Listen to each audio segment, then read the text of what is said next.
So today is third topic. हमने अभी तक दो टॉपिक कंप्लीट किए। पहला टॉपिक था वोवेल्स एंड कॉन्सोनेंट और सेकंड टॉपिक था टाइम। हमने टाइम के बारे में पढ़ा। और तीसरा टॉपिक आज है सब्जेक्ट में हम क्या सिंगुलर एंड प्लूरल। सिंगुलर मतलब एक वचन एंड प्लूरल मतलब बहुवचन। अगर कहीं पर एक व्यक्ति की बात हो रही हो, कोई भी एक व्यक्ति, एक बुक, एक आदमी, एक गर्ल, किसी भी एक से ज़्यादा नहीं, सिर्फ एक, तो हम एक के लिए क्या यूज़ करते हैं? सिंगुलर। एक के लिए सिंगुलर शब्द यूज़ होता है। अगर बहुत सारे एक से ज़्यादा हैं, जैसे 4-5 लोग हो या एक से बहुत ज़्यादा हो, सिर्फ एक नहीं एक से ज़्यादा, तो फिर हम प्लूरल शब्द यूज़ करेंगे, प्लूरल। और सब्जेक्ट में फर्स्ट पर्सन के लिए क्या यूज़ होता है? आई मतलब मैं। अगर सिर्फ मैं अकेली हूँ, सपोज सिर्फ मैं यहाँ पे अकेली और फर्स्ट पर्सन की बात हो रही है, आई मतलब हिंदी में क्या बोलेंगे? आई का मैं मतलब आई, फर्स्ट पर्सन। और क्या है? सिंगुलर मतलब फर्स्ट पर्सन, एक वचन, और एक वचन में क्या आएगा फर्स्ट पर्सन के लिए? आई। मैं अपने लिए क्या यूज़ करूँगी? आई। और अगर यहाँ पे बहुत सारे लोग खड़े होते तो मैं प्लूरल सब्जेक्ट में क्या यूज़ करती? वी। एक के लिए आई, और अगर एक से ज़्यादा हो, एक से ज़्यादा कितने भी, पर एक से ज़्यादा होने चाहिए, तो हम क्या यूज़ करेंगे? वी एक से ज़्यादा के लिए यूज़ होता है और वो प्लूरल सेंटेंस में आता है। सिंगुलर के लिए आई और प्लूरल के लिए वी। सिंगुलर सब्जेक्ट के लिए आई यूज़ होता है और प्लूरल सब्जेक्ट के लिए वी मतलब हम, आई मतलब मैं, और हम शब्द यूज़ हुआ तो मतलब हम सभी ना, तो वी। और ये किस में यूज़ हुआ है? फर्स्ट पर्सन में। फर्स्ट पर्सन में अगर सिंगुलर हो और एक व्यक्ति हो तो क्या होगा? आई। और बहुत सारे हो और प्लूरल हो और बहुत सारे हो तो उसके लिए हम क्या यूज़ करेंगे? वी। और सेकेंड पर्सन में जैसे कि आप हो गए या कोई भी, अगर मेरे सामने कोई खड़ा हो या फिर आप हो गए, फर्स्ट पर्सन में एंड सेकेंड पर्सन आप, तो आप मतलब यू। हम सेकेंड पर्सन के लिए क्या यूज़ करते हैं? यूज। अगर एक वचन हो तो यू सिंगुलर, और सेकेंड पर्सन मतलब यू मतलब तुम या आप। छोटों के लिए हम तुम यूज़ करते हैं और बड़ों के लिए आप, और इंग्लिश में यू ही बोलते हैं लेकिन। और बहुवचन प्लूरल में भी यू ही बोलते हैं, चाहे वो मतलब एक व्यक्ति हो या बहुत सारे हो, पर हम यू ही बोलेंगे प्लूरल में।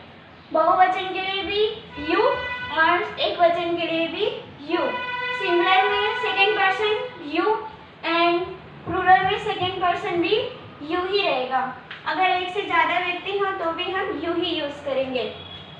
तो सिंगुलर में सेकेंड पर्सन यू और सिंगुलर में प्लूरल में सेकेंड पर्सन भी यू ही रहेगा।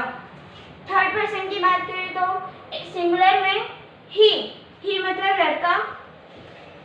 मतलब लड़का और सी मतलब लड़की। हम लड़के के लिए ही यूज़ करते हैं और लड़की के लिए सी यूज़ करते हैं। और हिम थर्ड पर्सन है। हमसे जब हमारा मैं और आप फर्स्ट एंड सेकेंड पर्सन, और हम दोनों से मिलके किसी और के बारे में बात कर रहे हो या किसी को बुलाना हो तो वो क्या होगा? Third person. उसका नाम भी अगर जानते हैं तो उसका नाम भी, अगर हम नाम नहीं जानते तो उसको हिम, बॉय के लिए हिम यूज़ होता है, थर्ड पर्सन में बॉय के लिए हिम, और थर्ड पर्सन में गर्ल के लिए हर, और ये भी बॉय के लिए यूज़ होता है और ये गर्ल्स के लिए। और हिम जिसे हम जानते नहीं हैं, या फिर उस हिम की जगह पे हम किसी का नाम भी, बॉय का नाम लिख सकते हैं, और हर की जगह पे किसी गर्ल का नाम लिख सकते हैं, लड़की का नाम। यहाँ पे लड़के का नाम नहीं लिख सकते, यहाँ पे लड़की, हर मतलब लड़की के लिए यूज़ होता है ये सिंगुलर में। और दिस मतलब ये, अगर जैसे ये ग्रीन बोर्ड है तो क्या बोलूँगी मैं? This green board. अगर ये अकेला है तो इसलिए सिंगुलर पे आया है। अगर यहाँ पे बहुत ज़्यादा होते तो यहाँ पे दीज आ जाता। अगर सिंगुलर है और एक है, एक ग्रीन बोर्ड है यहाँ पे, दिस और मेरे पास में है, मुझसे दूर नहीं है, एकदम जस्ट मेरे पास में है, तो क्या यूज़ करूँगी मैं? दिस। और अगर मुझसे ये ग्रीन बोर्ड मुझसे दूर होता है, या फिर कोई भी टेबल चेयर या फिर ये चौक ही समझ लो, अगर मुझसे बहुत दूर हो तो मैं उसके लिए क्या यूज़ करती? Date.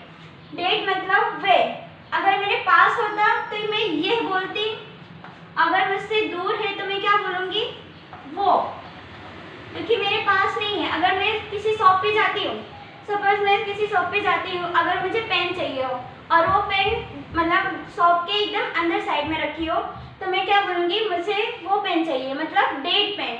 I want that pen, मतलब वो पेन, ना कि ये पेन। अगर मेरे पास में रखी होती मैं उसे दिस बोलती। अगर मुझसे दूर रखी है और अकेली है, अगर वो सिर्फ एक ही पेन है और दूर है मुझसे, तो मैं क्या यूज़ करती? डेट। और जैसे कि यहाँ पे मैंने किसी लड़के का नाम लिखा है राम। राम क्या है? एक व्यक्ति है। सिंगुलर में राम एक व्यक्ति है, तो क्या सिंगुलर और थर्ड पर्सन क्या है? राम है। राम क्या है? एक है। अगर यहाँ पे राम, श्याम, सीता कुछ भी रखते तो वो बहुत ज़्यादा हो जाते, पर हमें सिंगुलर में तो एक ही व्यक्ति की बात करनी है, तो क्या आएगा? सिर्फ राम। यहाँ पे दिस और डेट का कॉन्सेप्ट हम एक शॉर्ट वीडियो में देखेंगे। अभी प्लूरल में थर्ड पर्सन दे। दे मतलब वो मतलब बहुत सारे, एक व्यक्ति की बात नहीं हो रही है यहाँ पे, एक से ज़्यादा है। जैसे यहाँ पे एक से ज़्यादा बॉल्स हैं, एक से ज़्यादा बॉल्स है, तो मैं क्या बोलूँगी? दे बॉल, मतलब वो बॉल। दे का मतलब क्या होता है? वो या वे, कुछ भी। और एक से ज़्यादा है ना, यहाँ पे एक होते तो मैं क्या बोलती? स्टॉप।